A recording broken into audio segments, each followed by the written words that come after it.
Welcome back to Kim's Corner. You're with Kim. Duh. So, in my previous video, I shared with you guys how I lost 15 kilos. So yes, I was around 75 kilos at my heaviest, guys. I highly recommend that you watch that video if you want to know all the practical steps I took in order to lose the weight after years and years of trying. So I want to start this video by saying all diets work as long as you are in a calorie deficit and as long as you can stick to it. Like I have said before, we all have different bodies and we all respond to different things. Have you ever wondered why people who do totally different, sometimes opposite strategies get the same or similar results? Let me tell you what I mean. In the last couple of months, I have been watching a lot of fitness videos on YouTube. I think I've seen it all, or at least way more than I needed. For example, I've seen some people follow the carnivore diet. Have you ever heard of the Liver King? He eats raw meat and animal organs like raw liver. I don't know about y'all, but that's just totally gross to me. And I'm a Filipino. We have a lot of weird delicacies and local food as well, but that's just too much for me. And despite his recent controversies, like, lying about his steroid use, you can obviously see that he's really shredded. And he's probably a bad example for that group because, he cheated, but you can very easily find a lot of people online who swear by this diet and they are seemingly healthy and fit. I've also seen some people on the opposite end of the spectrum. I'm talking about raw vegans. They only eat raw plant-based foods, like purely fruits and vegetables. And they also seem healthy and fit. And I say those in quotes because I don't really know if they truly are healthy and fit, but they sure do look like it. I've also seen it in other strategies like the keto diet. A lot of people have had great results with that. And I'm sure those who do it will show you 100 studies proving that it works. And it truly does, but even those studies show that there's an issue with adherence in this diet, like people just couldn't stick to it. And I've also seen people on high carb diets. That's the exact opposite of keto, and it also works for some people. With all that said, I want to share with you guys some weight loss strategies that I have tried in the past, but never really worked for me. I will tell you all the mistakes I've made so you don't have to make them. And I'll also be sharing some tips to make these strategies work for you if you want to give them a try. Number 1, juicing or liquid fasting. So I did this for 3 days in 2016 and I found the photo I posted about it on Instagram. Like, look at my caption, guys. Healthy delivery! Nervous, excited to start tomorrow. But I know my body will thank me for doing this. All right, 3 days of no solid food. Wow. Let's do this. I don't know what I was saying. Basically, you get 5 or 6 juices. I can't remember exactly how many, but they are meal replacements. And I remember being so miserable, like I had no energy at all. I was starving, especially on day 2. Like I was pooping and peeing a lot as expected. So juicing was meant to detox my body from what? I don't really know. I guess all the unhealthy food that I've been eating my entire life. But I just saw this as a way to kickstart my weight loss. Like I would just do this for a couple of days and I would lose weight and be inspired and continue to do it. Afterwards, I will be good, I will be healthy. But obviously none of that happened. Really, nigga? It didn't take long for me to go back to my old habits. I don't recommend this as a weight loss strategy at all, or even as a detox. Your body has its own mechanisms in place to detoxify itself. Our bodies are smart, guys, like smarter than us sometimes, so we just need to learn to trust it just a little bit. And I guess my tip would be to just manage your expectations. You'd think that with all the suffering and starving you have to go through with this diet, that you'd lose more fat.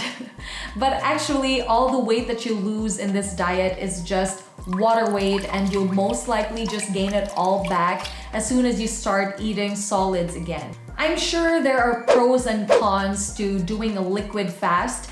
I'm not here to tell you about those things, but I do know that this could be dangerous. Like, there were very specific instructions that were given to me on how to start and end the diet. So please make sure to do your research and consult your doctor if you're really intent on giving this a try. Number 2, diet teas and coffees. These are really popular in the Philippines. Even some people in my family believe this stuff to this day. I have tried a lot of different brands before, but these are the ones that I have consumed for a long period of time.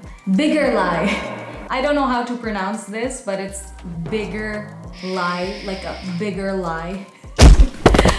Liar! This is actually a laxative, and I heard that this is recommended by doctors before surgery or certain procedures where you need to empty your stomach. So this for sure 100% will make you poop like crazy. My sister used to drink this whenever she ate a big meal, like when she would go to a party. That was her way of getting rid of the food fast, which was so unhealthy on so many levels.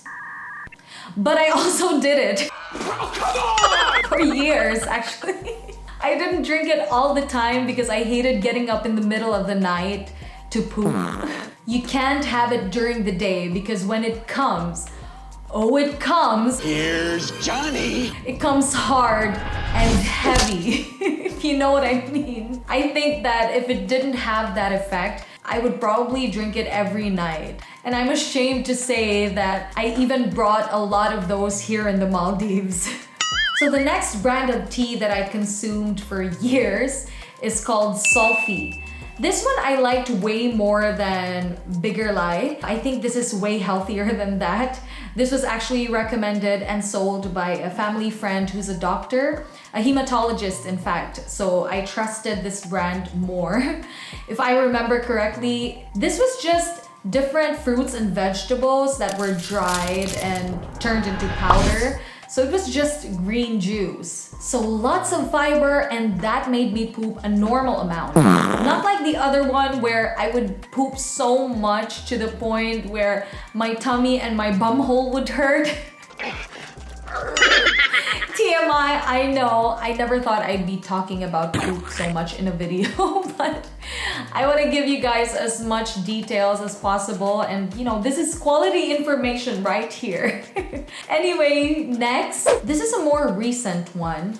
Valentis coffee. Who remembers this? This was so popular in the Philippines. It's super overpriced coffee advertised to make you lose weight. And I remember a lot of my friends tried this before and they really lost a lot of weight with this. That's actually what convinced me to try it.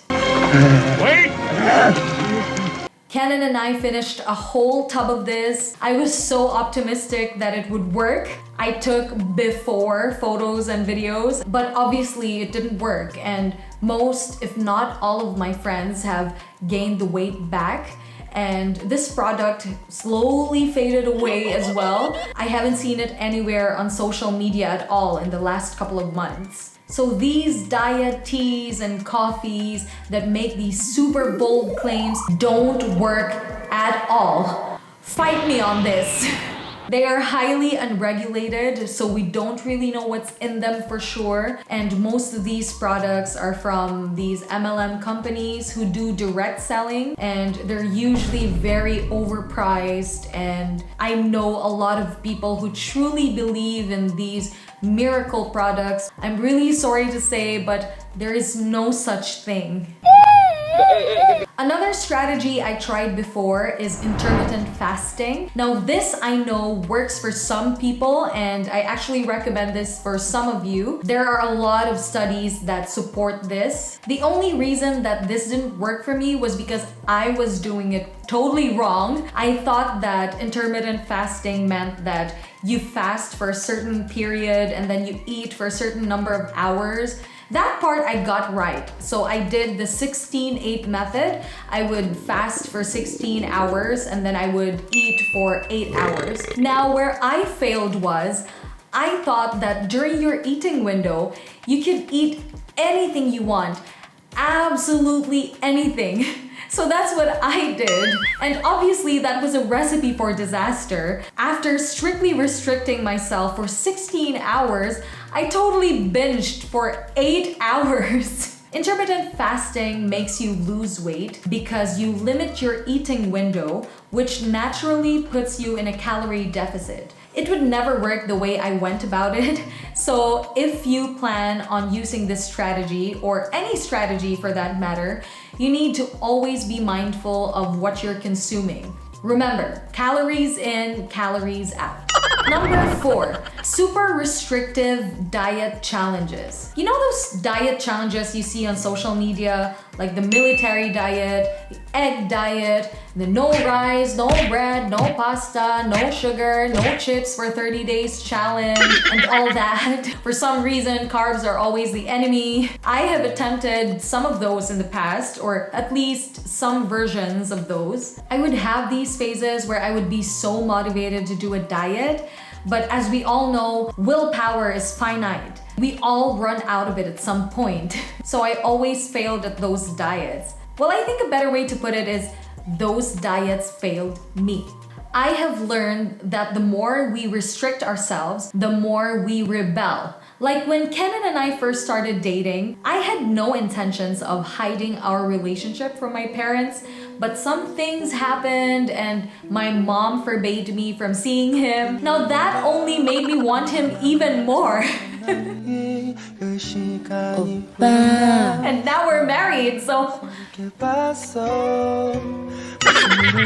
like that with diets as well. The more we don't allow ourselves to eat certain foods, the more we want them. And you know, sometimes even if we don't really want it, we eat it just for the sake of rebelling against ourselves. Who are we fooling? Obviously, I don't recommend this strategy at all. This is for a very specific type of person.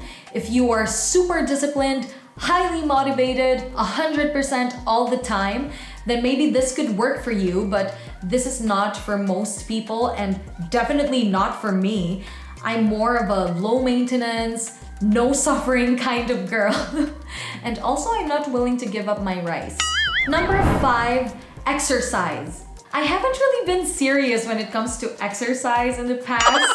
I have tried a lot of home workouts, like, you know, the popular ones like Chloe Ting, Pamela Reif, I don't know how to say her name, and all that. But none of them worked for me because they were just too hard. Like, no matter how easy they make it look, it's really difficult, you guys. If you think there's something wrong with you because you can't perform these easy exercises that this girl on YouTube is doing, know that you are not the problem. These fitness influencers have small bodies already and they have been doing those exercises for years. So as beginners, we can't really compare ourselves to them. Kenan and I have also tried signing up for gym memberships. The one I could vividly remember was Slimmer's World in SM. For those who don't know, that's a big mall in Cebu. So can you already guess why that didn't work for us? It was in a freaking mall where there's thousands of restaurants right outside. So first of all, it was super traffic to even get there. Parking was a nightmare, and it was so awkward having to pass by so many people on the way to and from the gym. Most of the exercises I did was more on cardio, so I really hated it. I also tried different machines, but I honestly had no idea what I was doing. And I didn't have a real reason why I was doing it. Like, I was just going through the motions, and as a result, Kenan and I didn't even get to finish the duration of our membership. And it wasn't cheap too. Anyway, exercising as a weight loss strategy, of course, I highly recommend this. My top tip would be to find something that you enjoy doing. And it doesn't have to be in a gym. It can be dancing, hiking, biking, yoga. I even did capoeira with some of my friends before. That's like a Brazilian martial arts. And that was so much fun. And it made me lose weight too. But we just didn't have the space to do it. So we had to go to this park in the middle of the city, which was such a hassle to go to. So my second tip is to make it easier for yourself. Maybe you can make space in your home to do your workouts. You know, just thinking about the traffic already made me not want to go to the gym. So you just have to make exercising more accessible to you. Remove all the possible hindrances so that it's not that easy to make excuses not to do it. I also shared a lot of good tips about this in my previous video, so make sure you watch that until the very end. And my last tip to make this strategy work for you, and the most important one, is to establish a strong why. Why are you doing this? Your why is your fuel. Working out is not always fun. So when you're out of willpower and motivation, go back to your why, and if it's strong enough, it will make you get up and go harder. Like Coach Greg always says, train harder than last time.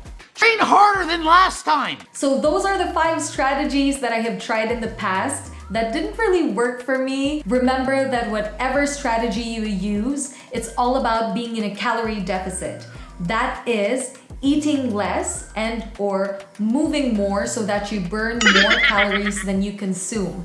In other words, you have to decrease the calories in or increase the calories out.